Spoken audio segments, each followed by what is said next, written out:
All right. Hello, everyone, and welcome. I didn't think that we'd be talking about him again so soon, but we have to talk about Dante now that he has been nerfed for some reason. So, basically, what has changed effectively is that his 4 is now line of sight. And that means a few different things for the build and also where you want to go with it, as obviously my last build was pretty much built entirely around his 4, because you could rely on it both for sustainability of yourself, healing, and also damage output. But now that is much less the case with the line of sight restrictions being applied to it, so the build has changed a bit. Things to note here before we look at the build.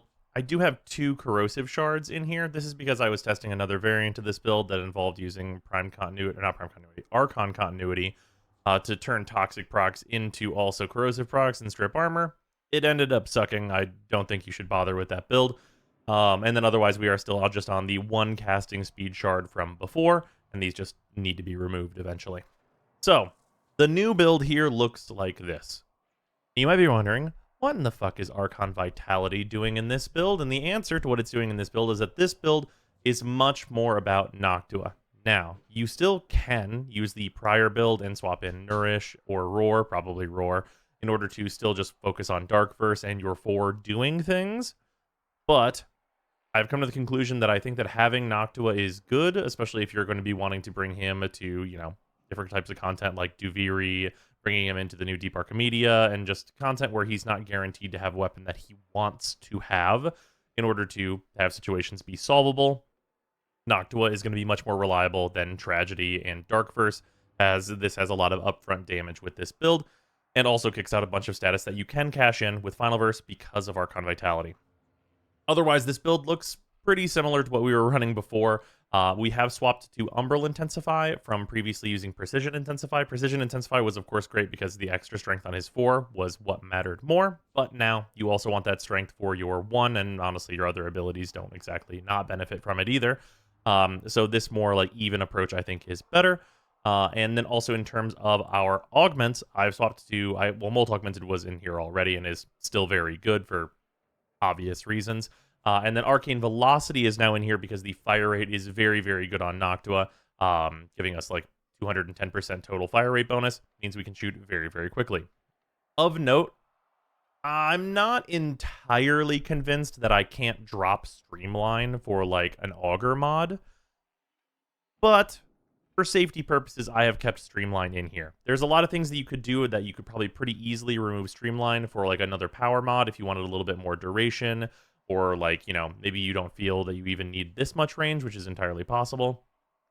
And you can swap Streamline out. This is probably like the flex slot. Everything else I would really suggest keeping here.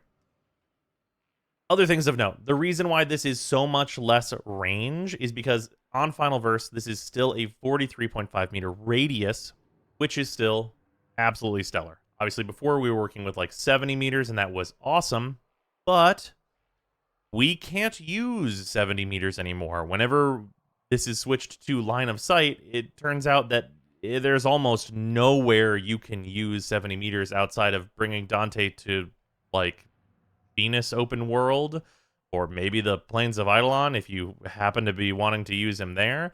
And that is hyper limited, and you're much better off not using overextended now, because his 4 has plenty of range anyway. And on Darkverse, we are still on about 30 meters of range, which is plenty useful for affecting the enemies you want to affect before you can hit them with Tragedy to kill them in a lot of cases.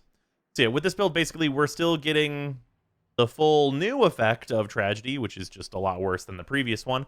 And this can also use Noctua to great effect to kill enemies. And yeah, that's pretty much what's up. We're still, of course, using Lightverse into Triumph in order to have a lot of survivability while we're killing enemies and so on and so forth.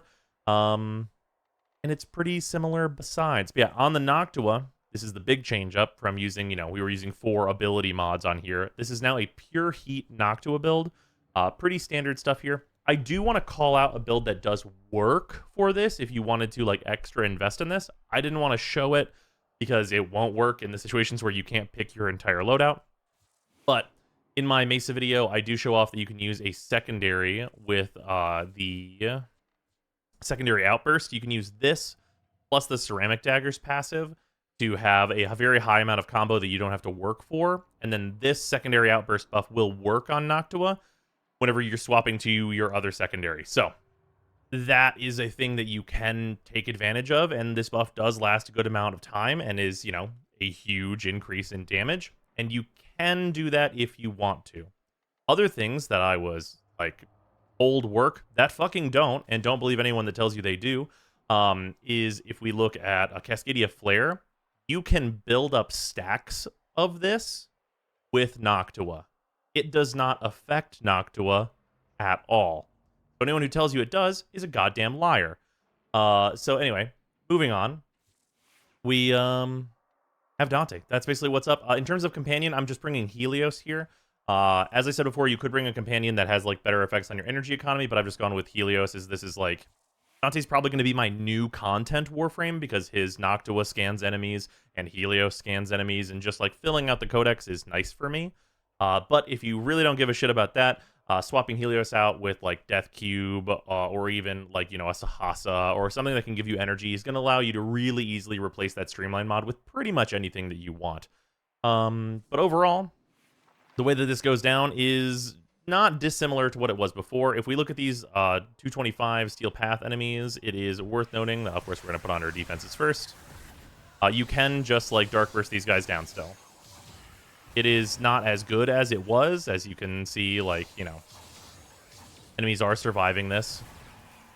And also, sometimes they just don't get hit by all the Dark Burst slashes. Because Dark Burst also got some line of sight changes that make it way worse. But it does function. It does function. But the thing that I have found to be much more effective than that is keeping up kind of all of your buffs. So, like, throwing out your birds with your 3 plus your 2, and then your 2 plus your 3, in order to get your second Noctua, like, copycat, essentially. This I have found to be much more effective overall. We'll also throw in our defense buff just to make sure everything's cast. This, you're going to want to spam the alt fire pretty much, like, as much as you can.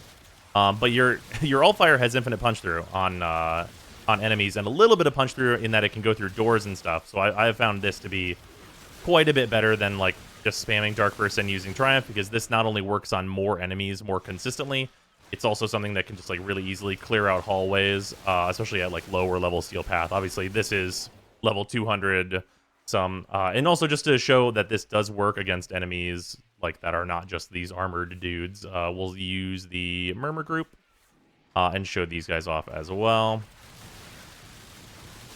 The Murmur guys actually really, really don't like this whenever you're stacking so many heat procs on them.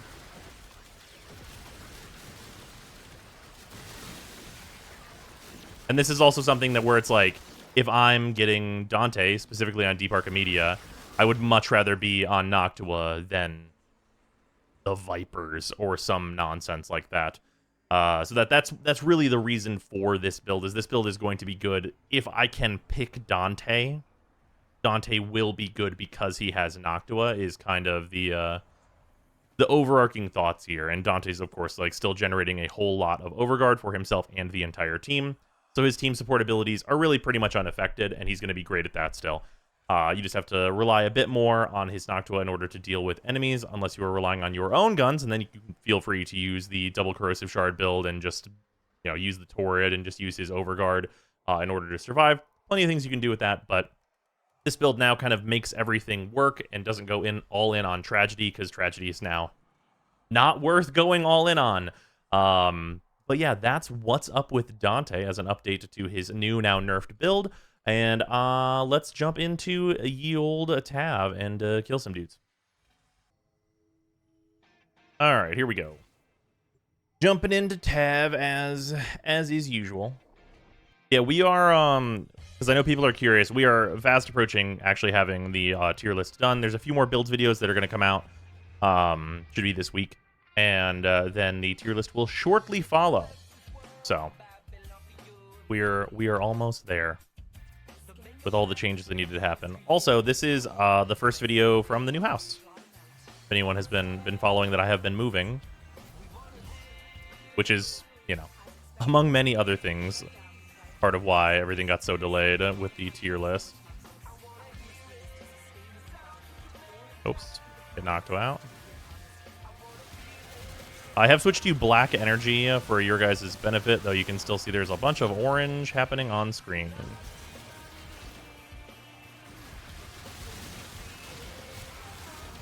Yeah, so it'll be hard for you guys to see the meter because the meter is now black, but this is less visual explosions than were happening before, because that is one of the things about his one is that it is kind of a visual overload.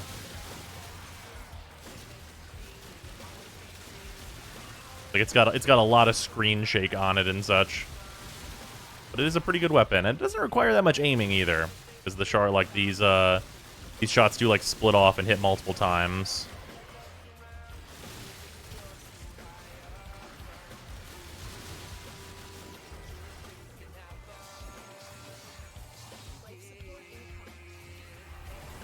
Use our 4 a little bit. Make sure we have this built up. Get the birds back out. Get the book back out. I also would, of course, still suggest probably that second casting speed, especially now that you're going to want to have the like book buff up pretty much at all times if you're going to be using Noctua a lot. The extra casting speed shard is like much nicer even than before. Because before, you know, you were just like, you know, hitting 3 a few times and then hitting 4 was like most of what you were on while keeping your 2 buff up. Or your Triumph buff up, rather. Technically, it comes from your 4. But now it's like, you know, you basically have to keep everything going at all times if you're going to be using Noctua.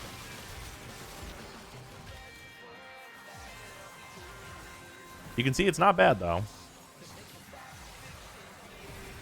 Like, I don't want anyone to get the impression that because he got nerfed, he is, like, a bad Warframe. It's just weird that they nerfed him. If I'm honest, like, it's not that it's, like, unusable or anything of that nature. It just, is super weird. Like, the choice to nerf him feels like it came out of nowhere. Or, like, you know, they got one guide on Twitter or something that somebody was complaining that they released a good Warframe, which I can't imagine doing. But, yeah, I don't know. I don't know what made it happen, but, we're there, apparently. You know, it's definitely more the situation where I really wish that, that like Dagath and Corvex had gotten buffs that I feel like they probably really needed. Whenever, like, or shortly after they got released. Like, I would have loved to see a wave of, like, Dagath buffs 1 week after her release, or, like, a wave of Corvex buffs, like, a week after his release. Because I feel like both of those Warframes are going to have, like, a significant fall-off in, like, being used. You know, similar to, like, what we saw with, like, Lavos, right? Like, Lavos didn't get buffs after his release, after him being, like, quite underwhelming. And we'll talk more about that soon. Been thinking about that one. Because he does have a new build, even though it's still underwhelming as shit. But, like, Lavos just, like, never got any more attention, really, after his release, and, like, it shows.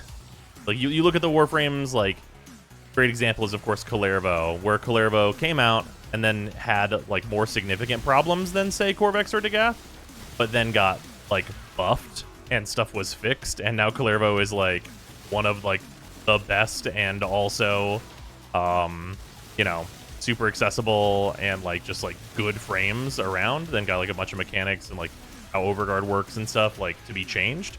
And, it's weird. It almost makes me, like, wish that, Dagath and Corvex had, like, launched worse, because then maybe they would have gotten buffs to be, like, really good frames like Kalervo, but you never know. You never know if that would have been the case. You can see there are, like, certain situations you'll still want to cast Tragedy. And then stacking up a ton of heat procs and making that go very well. I will say Noctua is, of course, still not really going to be better than just, like, using a good gun. But it is a, like, pretty solid gun that you're just going to always have access to. Oh, not you. You're not the Acolyte at all. You can see the raw damage here. Pretty good, because that enemy is not status vulnerable. Where is the Acolyte? Hey, buddy. You wanna... Are we fighting? Yeah, you can see that this is, like, you know, not the best thing you've ever seen, for sure. But definitely very good against Misery there. And we're at about the halfway point. We're at about 462 kills. A little under the, like, 100 a minute I would like. But some of that is like, you know, that's always going to be like me explaining. I've had like 100+ minutes with this same setup in other tests that I've done, but like me talking is always like a little bit of a KPM loss, it turns out. As opposed to just being like focused in on like, you know, how well exactly can I do this?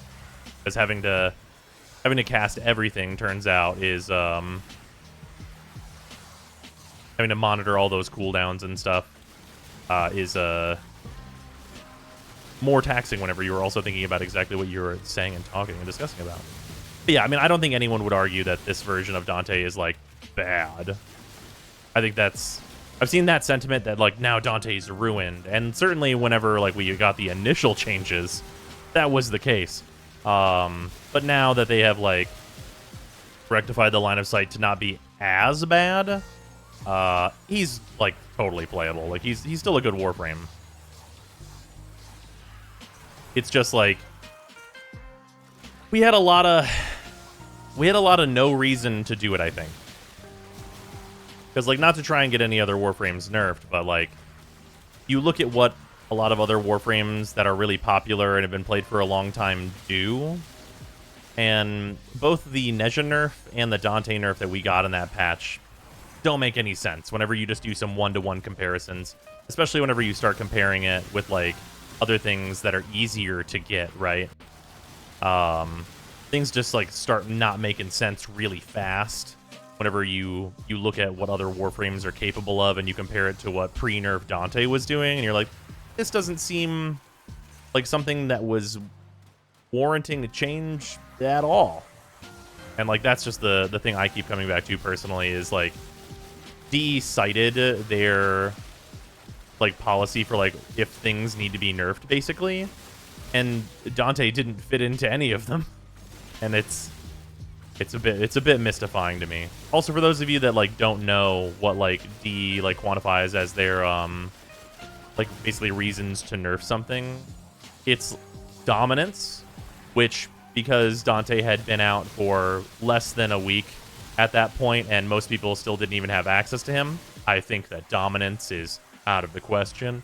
And then also the two others are like being too powerful, basically, which like I said, I mean, you compare him to other Warframes that are like insanely good, like Saren, and like, you know, like even New Mirage, I would say, is like also better than what Dante is outputting, and there's a bunch of examples of Warframes that are like just better at like the stuff that Dante can do. I mean, Kalervo even, right? Like Kalervo's like, he got the passes that a newer Warframe would have wanted, and I would say Kalervo is like a better Warframe than Dante at the vast majority of things. Also, this tile is very good for his new line of sight changes. And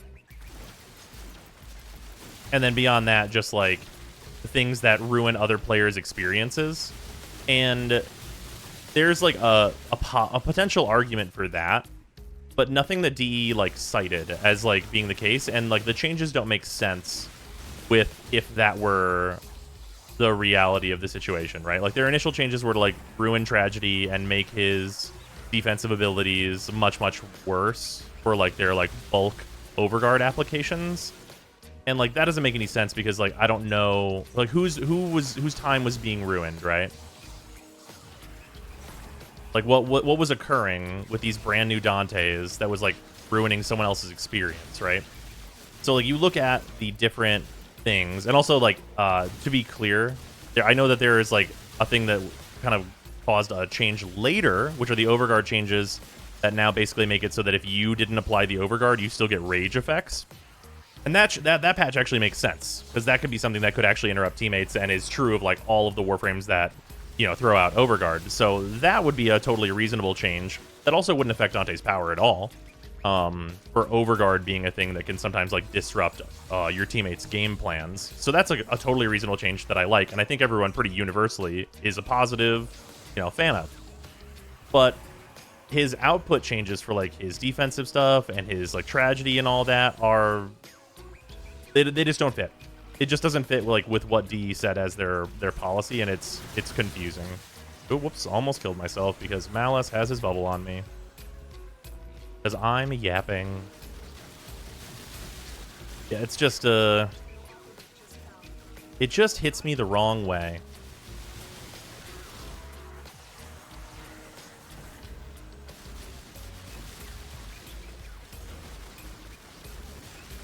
There we go. It still has Dante, as you can see. You're not in a huge amount of danger. His defensive capabilities are still great.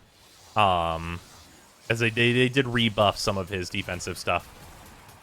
But yeah, it's just the initial like making tragedy line of sight in general just seems like there was no reason to do it. Like if they would cite dominance as a factor in the first week of a Warframe's release, if they're being dominantly played, I think that's defined as a successful release of a new Warframe, personally. Also, we're at we hit about... I was not paying attention. We hit about, like, 1,000. For, like, that 10 minutes or so. So, yeah, kill rate is fine. But, yeah, if the thing that DE was considering in, like, less than a first week of Dante being out, that he was too dominant... For me, that is defined as a successful release, as I was saying, and I just don't get it. So, is Dante bad now that he's nerfed, and now that the nerfs have been undone a little bit? No. But it is still fucking confusing. And I wish we had more clarity on how things like that happen. But yeah, that's Dante. Still totally good. Still totally good. It's just weird that it happened at all. All right. Thanks for watching, everybody. And also, of course, thanks, as usual, to the patrons for supporting the channel, especially the $10 patrons: Alex Parnham, Andrew, Arbiter Daydream, Benuven, Plotomatic, Brutus Salazar, Canolathra, Dylan Dworsky, Ethrain, Avon, James Harstthorne, JC4Science, John Lobdell, Joshua Adams, Luzanth, Malakix Williams, Mikokel, Minty Ginja, Michta, Nerve, Moxidate, Ruby, Sanyu, Skur, Sharp247, Camarilla Wastelander, The Coupon of Death, Tomeworm, Victor Palmer, Waifu Wars, Waldad, and Seraphir. And of course, thank you to all of the $5 patrons as well. Your support is extremely, extremely appreciated. But yeah, we're about to get the Dante update. Should be an excellent time. Expect tons of videos to be coming about all the changes and new stuff that we're getting in that update, and should be excellent. And then the tier list will hopefully shortly follow.